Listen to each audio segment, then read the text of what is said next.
Hello everyone, my name is Soumya Agrawal and I welcome you all in this TQBED classes. This is going to be my last lecture for the subject material side. Okay, so in this lecture we will discuss about some non-destructive testings.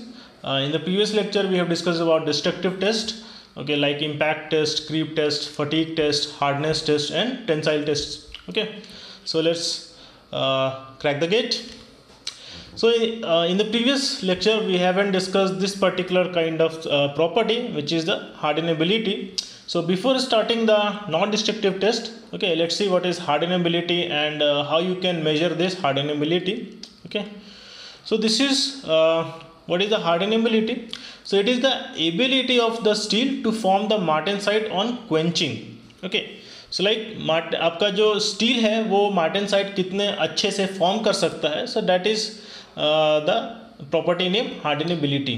Okay, so it describes the ease with which the given steel can be quenched to form the martensite और to the depth to which the martensite is formed. ठीक है, मतलब कि कितने आसानी से martensite आप form कर सकते हैं और कितने डेप्थ तक आप मार्टेनसाइट को फॉर्म कर सकते हैं किसी भी आपके गिवन स्टील में. ठीक है, सो वो आपका मेजर होता है हार्डनेबिलिटी का. Okay, so we can say that steels which have high hardenability, so they can form martensite. ठीक है, even on the slow cooling.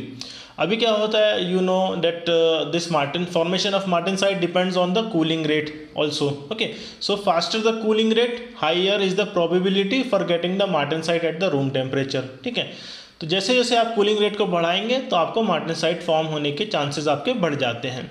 ठीक है, लेकिन जिस स्टील में हम बोलते हैं कि उसकी हार्डनेबिलिटी जो प्रॉपर्टी है या जो हार्डनेबिलिटी एबिलिटी है वो ज़्यादा है, तो इवन वहाँ पे आपका स्लो कूलिंग में भी आपको कुछ मार्टेनसाइट आपको मिल सकता है. ठीक है, so high hardenability in the steel means that steel forms the martensite not only at the surface but at the interior also. ठीक है, मतलब सरफेस के साथ में जैसे जैसे आप उसके कोर की ओर बढ़ते रहेंगे तो आपको कोर तक भी आपको हो सकता है मार्टेनसाइटिक फेस मिले.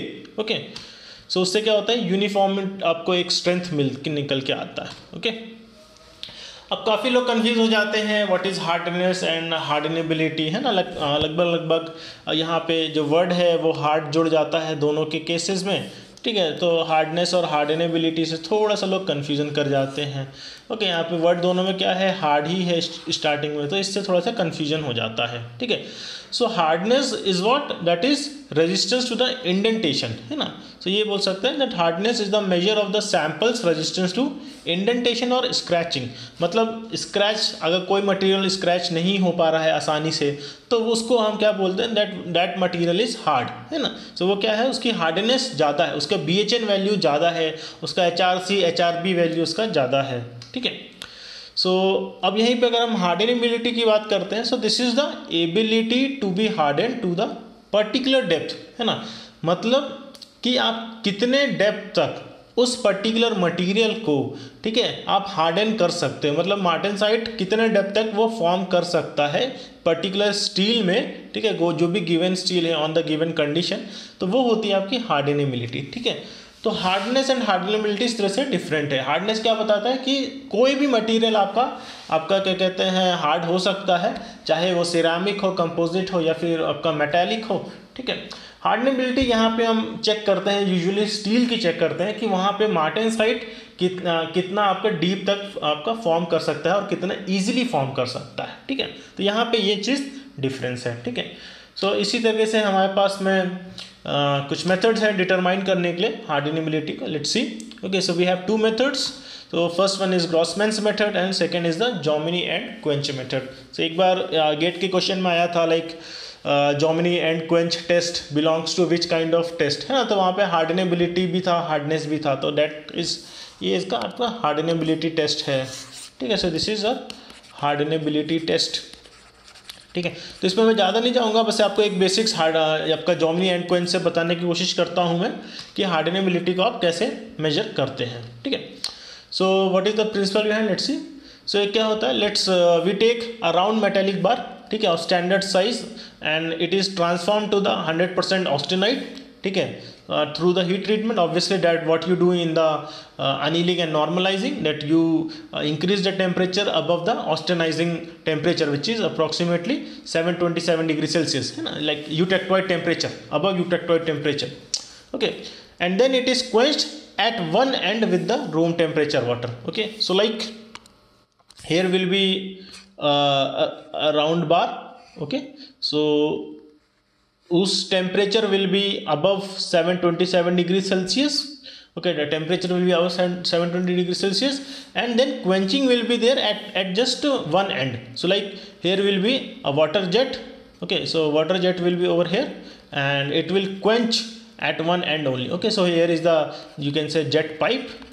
Okay, and here you will get water jet, and it will quench only from one end. Okay, so एक ही एंड पे आपका ऐसा क्वेंचिंग होगा, तो आपका स्टार्टिंग में आपका क्वेंचिंग होगा, ऊपर में आपका क्वेंचिंग नहीं हो रहा है ना, मतलब पानी आएगा तो टच करेगा तो बहुत ज़्यादा ऊपर थोड़ा ना जाएगा, थोड़ा यहीं तक ही आपका रहेगा।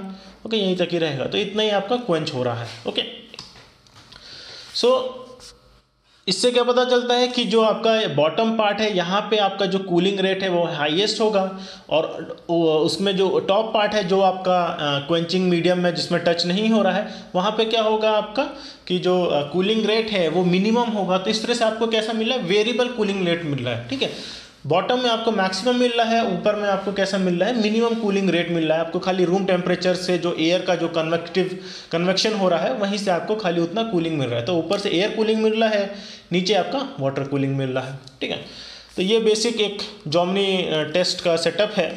ओके, सो यहाँ पे ये क्या कर रहे हैं, ये पूरा आपका इस तरह से बकेट बना हुआ है। बकेट में यहाँ पे आप क्या कर रहे हैं, पहले ये आपका स्पेसिमेन है, इस स्पेसिमेन को आप फर्नेस के अंदर में जो छोटे से आपके लैब्स में छोटे छोटे जो फर्नेस होते हैं, इलेक्ट्रिक फर्नेस होते हैं, वहाँ पे आप इसको गर्म करेंगे approximately 750 degree Celsius to 800 degree Celsius, depend करेगा कि कौन सा आप यहाँ पे स्टील इस्तेमाल कर रहे हैं। ये आपका बेसिकली होता है 0.8% कार्बन के लिए, है ना, मतलब यूटेक्टोइड कॉम्पोजिशन वाले के लिए आपको यूटेक्टोइड टेम्परेचर के ऊपर में करना होता है। ठीक है, उसके बाद में आप इसको इस तरह से यहाँ पे फिट कर देंगे with the help of tong and all, because this is going to be very much hot, है ना। उसको आप लाएंगे, फिर इसको यहाँ पे टोंग से इसको यहाँ पे फिट करेंगे। फिर यहाँ पे ये पूरा आपका पानी की पूरी पाइप जा रहा है, पूरा सेटअप जा रहा है। यहाँ से फिर आप क्या करें, वन एंड से you are spraying the water, so you are spraying the water only at the bottom end. Okay, and then यहाँ पे आपको जो नीचे तक ये जो पार्ट है नीचे तक, ये क्या हो जाएगा, ये इनमें काफ़ी ज़्यादा कूलिंग रेट रहेगा, है ना। तो ये क्या करेगा, यहाँ पे बहुत जल्दी मार्टेनसाइट फॉर्म हो जाएगा यहाँ पे। Okay, so from this you can see that in the previous diagram we have seen this basic test. Okay, so यहाँ पे आपको क्या मिलता है कि इस तरह से आप देखेंगे कि जितना आपका दूर रहेगा, ठीक है, like if you see in the next diagram, so ये क्या है आपका, इस तरह से वाटर आप स्प्रे कर रहे हैं एक एंड पे, तो जितना आपका डिस्टेंस इस क्वेंचिंग मीडियम से जितना आपका पास में रहेगा, हार्डनेस वैल्यू उतना ज़्यादा रहेगा। ठीक है, और जितना आप उसमें फार अवे चलते रहेंगे, जैसे आप ऊपर की ओर इतना फार चलते गए, तो आप देख रहे हैं कि आपके इस तरह से हार्डनेस में डिक्रीज हो रहा है। ठीक है, तो जॉमनी एंड क्वेंच में आपने, या इसमें किसी भी हार्डनेबिलिटी टेस्ट में आप क्या करते हैं कि आप फिर मेजर करते हैं कि क्वेंच एंड से लेके नॉन क्वेंच एंड तक, ठीक है, आपका हार्डनेस में कितना चेंजेस आ रहा है। तो जैसे ये आपका ये जो एंड है, okay, this end is your quench end, और ये जो एंड है आपका, this particular end is non quench end, non quench end. Okay, so आपको क्या करना है, फिर आपको यहाँ पे लाइक फ्रॉम क्वेंच एंड आपको ये डिफरेंट पॉइंट्स जो है इनके आपके हार्डनेस मेजर करने हैं, और आप ये फाइंड कर देंगे कि किस तरह से आपका हार्डनेस का जो वैल्यू है वो डिक्रीज कर रहा है when you are moving further away from this quench end, and how you can जज that hardenability of material is more compare to any other material.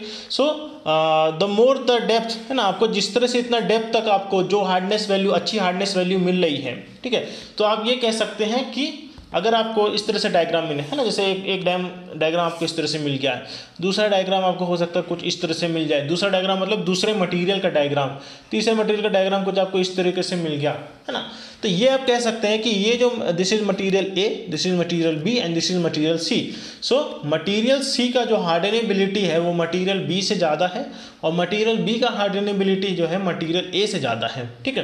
क्योंकि ये क्या हो रहा है कि हार्डनेस की वैल्यूज़ में ज़्यादा चेंजेस नहीं आ रहा है, मटेरियल अभी भी हार्ड है even when you are moving farther away from the quench end, है ना। मतलब आप क्वेंच एंड से काफ़ी दूर तक जा रहे हैं, काफ़ी ऊपर तक जा रहे हैं, दूर तक जा रहे हैं, फिर भी आपको हार्डनेस का वैल्यू एक ठीक ठाक वैल्यू आपको निकल के आ रहा है, ठीक है। तो मटेरियल ए हम बोलेंगे कि इसकी हार्डनेबिलिटी कम है, ठीक है, या फिर एवरेज है या बिलो एवरेज है। एंड मटेरियल सी का जो है अबव एवरेज है और मटेरियल बी में भी हम इसको एवरेज कंडीशन मान के चलते हैं, ठीक है। तो ऐसे आप डिफरेंट मटेरियल्स के आप हार्डनेबिलिटी को चेक कर सकते हैं, ओके। चलिए, so now coming to this non destructive test. So in this test the metal component does not get damaged, ठीक है। इवन मेटल कंपोनेंट और एनी अदर कंपोनेंट, है ना, ज़रूरी नहीं है कि मेटल होगा। Let me cut this, okay, metal over here. So any component will not get damaged, okay. Damage नहीं होगा, उसको आप ब्रेक नहीं करते हो। You can use after testing, you can use that particular component as the regular work piece, okay. So these methods can be performed on metals, plastic, ceramics, composite, किसी पे भी आप परफॉर्म कर सकते हैं। In order to detect the cracks, internal voids, surface cavities, delamination, ठीक है, और इवन आप डिफेक्टिव वेल्ड्स इसमें से फाइंड कर सकते हैं। फर्दर इसमें आप फाइंड कर सकते हैं लाइक कोरोजन के वजह से जो भी क्रैक्स आ रहा है या फिर पिटिंग की वजह से जो भी क्रैक्स आ रहा है, ठीक है। डिफरेंट थिंग्स आप इसे निकाल सकते हैं इसमें से with help of this non destructive test, okay. चलिए, तो नॉन डिस्ट्रक्टिव टेस्ट क्या होता है ना, आपका जब क्रैक होने वाला होता है तो ऑनसेट ऑफ क्रैक में ही आपको बता देता है। तो आप एक कुछ आप प्री फेलियर आप कुछ मेजर ले सकते हैं कि कहीं पे कोई दिक्कत ना आ जाए, ब्रेक ना हो जाए, ठीक है। तो उसके पहले आप कुछ मेजर लेके चीज़ों को सही कर सकते हैं कि ताकि बाद में कुछ एक्सीडेंटल केसेस ना बने, ठीक है। चलिए, फिर टाइप्स ऑफ एनडीटी जो है देखते हैं कौन कौन से। विजुअल इंस्पेक्शन बेसिक है एकदम, आपको जो नेकेड आई से जो भी आप विजुअल इंस्पेक्ट करेंगे। Then we have liquid dye penetrant test और एलपीटी। यहाँ पे आप एक तरीके से फ्लोरेसेंट मटेरियल को यूज़ कर सकते हैं, क्रैक के ऊपर में आप उसको फ्लो कराते हैं, ठीक है। Then we have magnetic particle testing, यहाँ पे आप मैग्नेटिक फ्लक्स का इस्तेमाल करेंगे। Then we have ultrasonic testing, यहाँ पे अल्ट्रासोनिक रेज आएंगे। Then we have radiographic testing and eddy current testing. इस तरह से बहुत सारे आपके एनडीटी टेस्ट हैं, तो इसमें से कुछ 3-4 देख लेते हैं, सब नहीं देखेंगे, ठीक है। So first we have visual inspection. So in this inspection is carried out with the naked eye, और आप मैग्नीफाइंग ग्लास का भी इस्तेमाल कर सकते हैं, ठीक है। तो यहाँ पे ऑब्वियसली आप नेकेड आई या फिर मैग्नीफाइंग ग्लासेस है तो बहुत ज़्यादा तो आप स्मॉल क्रैक्स या फिर बहुत इनसाइड क्रैक्स को आप नहीं देख पाएंगे। आप सरफेस क्रैक्स को भी देख लेंगे और थोड़े बहुत जो कि बहुत छोटे साइज में नहीं होने चाहिए, ठीक है। So it is particularly effective detecting the macroscopic floss, ठीक है। मतलब पुअर वेल्ड है या नहीं है वो सब आप देख सकते हैं, या फिर सरफेस रफनेस को भी आप देख सकते हैं। सरफेस के ऊपर में कुछ क्रैक्स हो देख सकते हैं, कुछ स्वेलिंग हो गया है ना, आपका मटेरियल ऐसा ऊपर स्वेल हो गया या फिर टीयरिंग हो गया, तो वो सब आप आराम से चेक कर सकते हैं, ठीक है। और इसके साथ में आप ये भी देख सकते हैं डायमेंशनल एक्यूरेसी को भी आप मेजर कर सकते हैं, ठीक है। सो डायमेंशनल एक्यूरेसी भी like okay, it is insufficient technique for dimensional accuracy, sub surface defects and mechanical properties change. तो डायमेंशनल एक्यूरेसी आप ज़्यादा अच्छे तरीके से इसमें मेजर नहीं कर पाएंगे। अगर थोड़ी बहुत जो आप कर भी सकते हैं तो जैसे माइक्रॉन्स में आप नहीं कर पाएंगे, हो सकता है एमएम तक आप कर लें, माइक्रॉन से नीचे एमएम से नीचे आप डायमेंशनल एक्यूरेसी मेजर नहीं कर सकते हैं।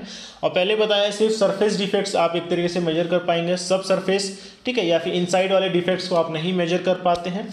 मैकेनिकल प्रॉपर्टी की चेंजेस भी आप नहीं मेजर कर सकते हैं कि टेंसाइल प्रॉपर्टी में क्या चेंजेस आया है ना, हार्डनेस में क्या चेंजेस आ रहे हैं, तो ये सब चीज़ें आप मेजर नहीं कर सकते हैं। तो ये बस एक आपका जनरल टाइप ऑफ इंस्पेक्शन है। अब बस खाली आप एक ऊपर से एक आपको अंदाज़ा लग जाता है कि हाँ इसमें ये दिक्कत है, इसमें ये दिक्कत है, ठीक है। एक्चुअल में क्या कंडीशन है इनसाइड वो उतनी आपको नहीं पता चलती है, ठीक है। Then this is liquid penetrant test, LPT।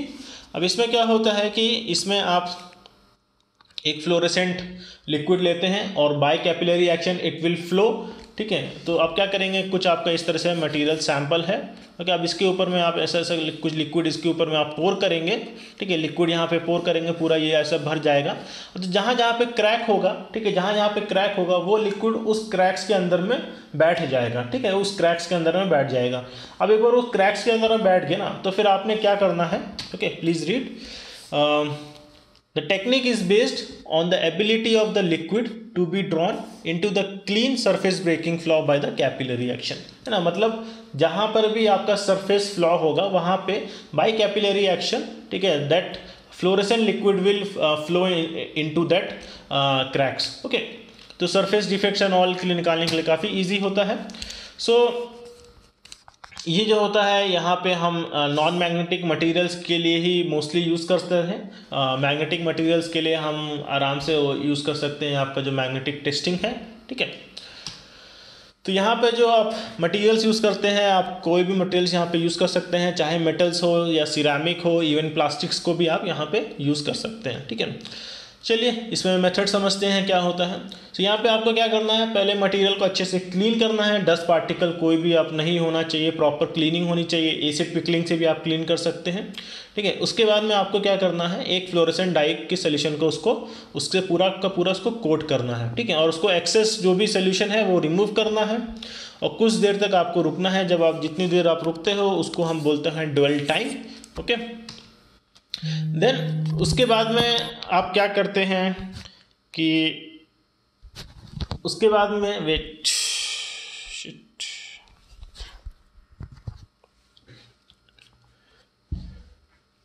Okay उसके बाद में फिर आप क्या करते हैं कि आप अभी क्या है कि आपका जो फ्लोरेसेंट लिक्विड है वो क्रैक्स के बीच में ऐसा बैठ गया है, ठीक है। तो क्रैक्स के बीच में बैठ गया है, फिर आप उसको कैसे आप उसको देखेंगे कि वो क्रैक्स कहाँ पे बना हुआ है।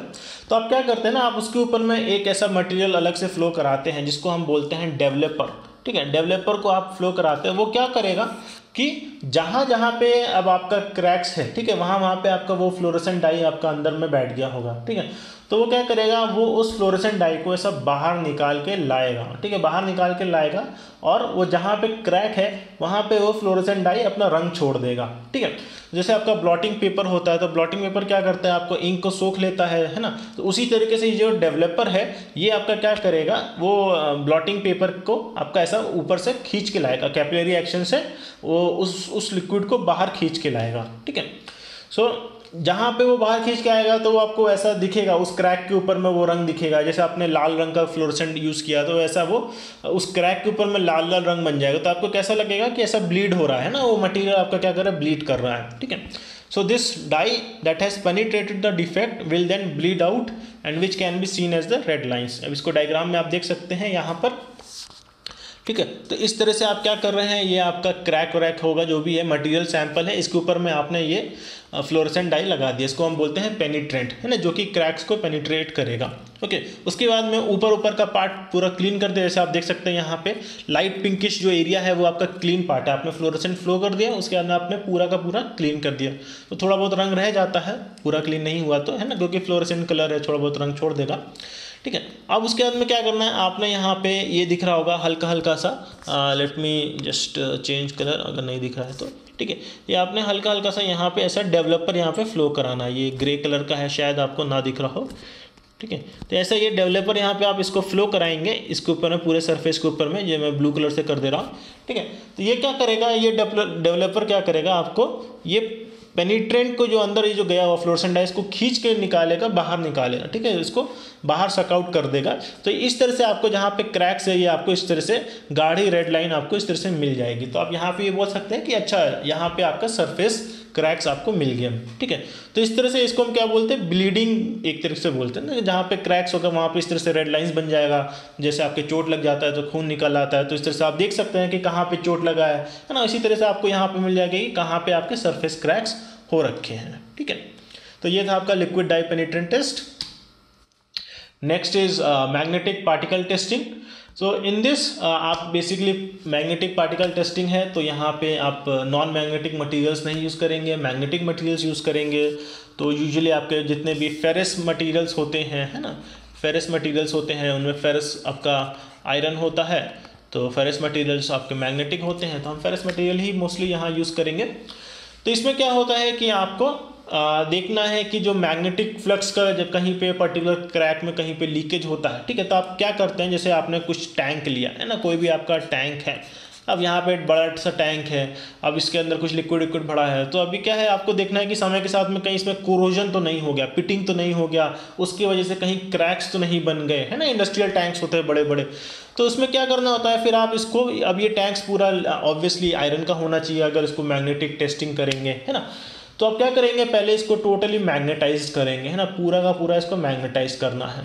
मैग्नेटाइज करने के बाद में मतलब इसका एक proper south pole north pole बन के आ जाएगा, ठीक है।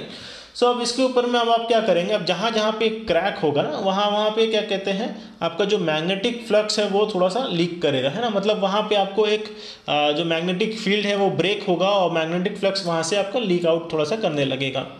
तो जहाँ पे आपका क्रैक होगा तो वहाँ पे आपको जो ये जो आप उसके साथ में आप कुछ मैग्नेटिक पाउडर इसके ऊपर में स्प्रे कराएंगे, है ना, मैग्नेटाइज कराएंगे, फिर इसके ऊपर में कुछ छोटे छोटे स्मॉल मैग्नेटिक पाउडर स्प्रे कराएंगे। तो जहाँ पे ये क्रैक होगा वहाँ पे वो मैग्नेटिक पाउडर्स जाके ना आपके ऐसा लंप हो जाएंगे, वहाँ पे एकदम आके आपके जुड़ के आ जाएंगे वहीं पे, ठीक है, एकदम जैसे क्राउड कर लेगा उस क्रैक के आसपास में एकदम, ठीक है। तो आप इस तरह से डिटेक्ट कर सकते हैं, अच्छा इस एरिया में आपका क्रैक है। चलिए इसको रीड करते हैं, थोड़ा और समझते हैं। Okay, so this method uses the magnetic field and small magnetic particles, ये वही है आपको जो मैग्नेटिक पाउडर्स आपको बोला है, ठीक है। सो अब इसके लिए आपको फेरोमैग्नेटिक मटेरियल होना ज़रूरी है, मतलब आयरन है, कोबाल्ट, ये सब आपके जो हैं ये सब आपके फेरोमैग्नेटिक मटेरियल्स हैं। ओके, सो इससे आप क्या निकालते हैं, अगेन सरफेस डिफेक्ट्स निकलता है, या फिर आप इवन कोरोजन, है ना, या फिर पिटिंग, कोरोजन हुआ, पिटिंग हुआ, ये सब एक्शंस आप यहाँ से फाइंड कर सकते हैं। ओके, तो फेराइटिक स्टील और आयरन्स में आप ये सब पाते हैं। तो इसमें प्रोसेस समझते हैं, तो इसमें क्या करना है, that process puts the magnetic field into the part. Okay, first magnetize the part, okay, then afterwards you have to apply the magnetic particles on the component. इसमें कुछ आपका वाइट मैग्नेटिक पाउडर होगा, उसको आपको थ्रो करना है, चाहे dry form में या वेट फॉर्म में, यूजुअली ड्राई फॉर्म में ही करते हैं, ठीक है।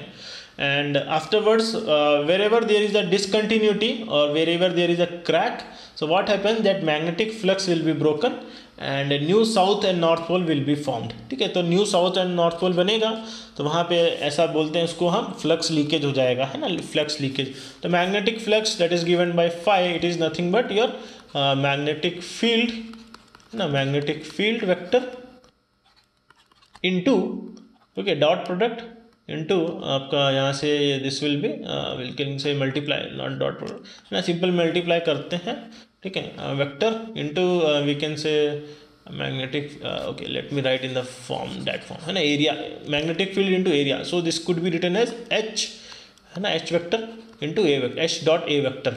Okay, so this is a dot product, तो यहाँ से जो आपका निकल के आएगा, so this will be like H A cos theta, इस तरह से आपका निकल के आएगा, ठीक है।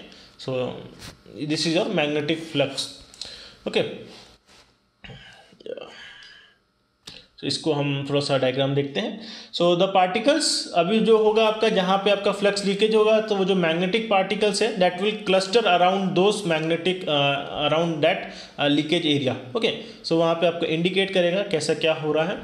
तो इस तरह से आप जब मैग्नेटाइज कर रहे हैं, ओके, आपने वर्कपीस को मैग्नेटाइज किया, तो इस तरह से आपके कुछ नॉर्थ एंड साउथ पोल आपके बन के आए। ओके, यहाँ पे north end you get this north and south pole और हेयर एंड हेयर। ओके, और जहाँ पे आपका क्रैक होगा वहाँ पे ये आपका नया नॉर्थ एंड साउथ पोल यहाँ पे इधर साइड में आपका बन के आ जाएगा, ठीक है। तो पूरा मटेरियल में आपका नॉर्थ एंड साउथ पोल था, जहाँ क्रैक हुआ फिर वहाँ पे ऐसा मैग्नेटिक फ्लक्स लीकेज होगा, यहाँ पे नया नॉर्थ एंड साउथ पोल बनेगा, ठीक है। तो उसके वजह से अब जहाँ पे आप देख सकते हैं लाइव एग्जाम्पल है यहाँ पे। ओके, तो यहाँ पे इस तरह से ये वेल्ड कर रखा है, तो वेल्ड के आसपास में पुअर वेल्डिंग हो रखा है, ठीक है। तो यहाँ पे आपका वेल्ड के आसपास में कुछ क्रैक्स निकल के आ रहा है, तो आपने क्या करना है, आपने ये पूरा का पूरा आपने मैग्नेटाइज कर दिया, और ये मैग्नेटिक पाउडर है वाइट कलर का जो दिख रहा है वो आपने ऐसा छिड़क दिया पूरे में, ठीक है, पूरे में छिड़क दिया। तो अभी जहाँ पे क्रैक था वहाँ पे ऐसा मैग्नेटिक फ्लक्स लीक कर रहा है, तो आपका जितना भी पाउडर है वो उस पर्टिकुलर एरिया में जाके वो क्लस्टर कर गया। इस तरह से आपको ये लाइन इस तरह से निकल के आ जाती है। तो यहाँ पे ये आपको आराम से आप फाइंड कर सकते हैं कहाँ पे आपका क्या दिक्कत है ना। तो ये सरफेस डिफेक्ट्स, कोरोजन, ये सब में आपको काफ़ी फायदेमंद होता है ना। चलिए, so next and last over in this lecture we have is ultrasonic kind of test. Okay, so यहाँ पे अल्ट्रासोनिक टेस्टिंग है, तो यहाँ पे हमारे पास में कुछ पल्सर एंड रिसीवर होता है, पीजो इलेक्ट्रिक ट्रांसड्यूसर होते हैं, डिस्प्ले डिवाइसेस होते हैं। ओके, देखते हैं इसमें हम क्या करते हैं। तो यहाँ पे जो पल्सर एंड रिसीवर है, this is an electronic device that produces N high voltage electric pulses, है ना। तो आप इलेक्ट्रिक पल्स को प्रोड्यूस करेंगे एंड फिर उस पल्स से आपका क्या कर रहे हो, जो ट्रांसड्यूसर है, ठीक है, it will generate that high frequency ultrasonic energy, है ना। तो हाई फ्रीक्वेंसी जो आपको 20 किलोहर्ट्ज से ज़्यादा की जो आपकी फ्रीक्वेंसी है, तो उससे आप ऐसा वेव्स बनाएंगे, है ना, एनर्जी वेव्स होंगे। So this sound energy is then introduced and propagates to the materials in the form of waves. तो आप क्या करेंगे, ये जो अल्ट्रासोनिक वेव्स हैं, ठीक है, तो ट्रांसड्यूसर से आप अल्ट्रासोनिक वेव्स को प्रोड्यूस करके उसको आप जिस मटेरियल को भी टेस्ट करना है या जो भी सैंपल को टेस्ट करना है, तो उस मटेरियल के ऊपर में या उस सैंपल के ऊपर में वो अल्ट्रासोनिक वेव्स आपको फ्लो करानी है, ठीक है। फ्लो कराएंगे, उसके बाद में जहाँ पर भी आपको डिसकंटिन्यूटी मिलेगा या क्रैक मिलेगा उस मटेरियल के ऊपर में, तो वहाँ से वो पर्टिकुलर वेव, है ना, उस पर्टिकुलर पॉइंट से वो वेव रिफ्लेक्ट करके वापस आपका ट्रांसड्यूसर पे जाएगा, ठीक है। और वहाँ से वो आपका जो ट्रांसड्यूसर है, फिर वो दिस जो आपको रिफ्लेक्टेड वेव है, so it will be converted into the electrical signal, है ना, इलेक्ट्रिकल सिग्नल में कन्वर्ट करेगा और फिर वो आपका स्क्रीन के ऊपर में शो करा देगा। तो स्क्रीन पे शो कराएगा तो आपको दिखा देगा कि कितने इंटेंसिटी का वेव आया है वहाँ से, है ना। इंटेंसिटी ऑफ वेव से आपको पता चल जाता है कि क्रैक कितने डेप्थ में है, ओके, और कितना साइज़ क्या है उस क्रैक का। तो काफ़ी अच्छी जानकारी निकल के आती है अल्ट्रासोनिक टेस्टिंग से, काफ़ी ज़्यादा एक्यूरेट होता है, ठीक है। सो यहाँ पे क्या होता है ना, फ़ायदा क्या होता है कि एक तो आप कितने डेप्थ तक है वो आप देख सकते हैं ना, या फिर अगर कोई पर्टिकुलर क्रैक है ना, या जो बहुत छोटी साइज़ का है वो भी आपको मिल जाएगा। तो एक फ़ायदा ये होता है कि very minute cracks can be detected and even the cracks which is at very much depth, है ना, जो बहुत ही डीप में आपका क्रैक होता है वो भी आप इजीली अल्ट्रासोनिक टेस्टिंग से आप फाइंड करते हैं, ठीक है। तो यहाँ पे ये 2-3 टाइप से आप टेस्ट करते हैं। जो इस टाइप का टेस्ट होता है इसको हम ऐसा pulse echo type of test बोलते हैं, पल्स एको टेस्ट बोलते हैं इसके लिए, है ना। एक होता है आपका थ्रू ट्रांसमिशन भी बोलते हैं इसको, एक होता है थ्रू ट्रांसमिशन, है ना। ये अलग अलग टाइप के आपके अल्ट्रासोनिक टेस्ट भी होते हैं। अल्ट्रासोनिक टेस्ट करने के भी 2-3 टाइप होते हैं, तो इसको बोलते हैं थ्रू ट्रांसमिशन। थ्रू ट्रांसमिशन में क्या होता है, जैसे यहाँ पे आपने क्या किया है कि ये एक आपका ऐसे ये मटेरियल है, ओके, अब इस मटेरियल के ऊपर में आपने ऐसे पूरा के पूरे ऐसे वेव्स के ऊपर फ्लो कराया, ठीक है। तो जहाँ पर भी क्रैक होगा वहाँ से ये आपका वापस रिफ्लेक्ट होके आएगा, तो ये क्या हो जाता है, आपका पल्स एको हो जाता है, ठीक है। अब थ्रू ट्रांसमिशन में क्या होता है, इस तरह से आपका मटेरियल जाएगा, तो यहाँ पे आपका क्या है, एक आपका पल्स क्रिएटर है, ठीक है, और दूसरी साइड में आपका रिसीवर होता है। रिसीवर इस साइड में होता है, अपोजिट एंड में होता है। यहाँ पे इसको हम बोलेंगे, इसको पल्स क्रिएटर, पल्सर बोलेंगे इसको, ठीक है। सो अब ये क्या करता है ना कि ये आपका पूरा का पूरा यहाँ पे इस तरह से वेव्स इस तरह से पास होके जाएंगी और रिसीवर पे जाती है। तो रिसीवर पे जाती है तो जहाँ पर जो भी क्रैक्स होगा वो डेटा आपको यहाँ रिसीवर में मिल जाएगा। तो ये करने के अलग अलग तरीके होते हैं, चाहे थ्रू ट्रांसमिशन से कर लीजिए, चाहे पल्स एको से भी कर लीजिए, ठीक है। चलिए फिर आई होप कि आप लोग को ये दिस नॉन डिस्ट्रक्टिव टेस्ट कुछ समझ में आया हो, ठीक है। इसको थोड़ा सा और पढ़िएगा, कहीं पे कुछ दिक्कत हो तो पूछ लीजिएगा। सो इसके साथ में हमारा आज ये जो मटेरियल साइंस का सफ़र था यहीं पे ख़त्म हुआ। सो आशा करता हूँ आप लोग को अच्छे से समझ में आया हो। Still if there is some doubt pertains, okay, you can always ask me on the YouTube channel, ठीक है। मुझे थोड़ा टाइम लगता है वहाँ पे कमेंट करने में, because I do not get usually notification whatever the questions you ask me. So for fast answering of your solutions, your questions, you can ask me on the Telegram, ठीक है। I'm there on the Telegram channel also, you can ask on the Telegram, okay। So for otherwise you can always put it on the YouTube channel also, okay। चलिए, all the best for a great exam. Have a good day. Thank you.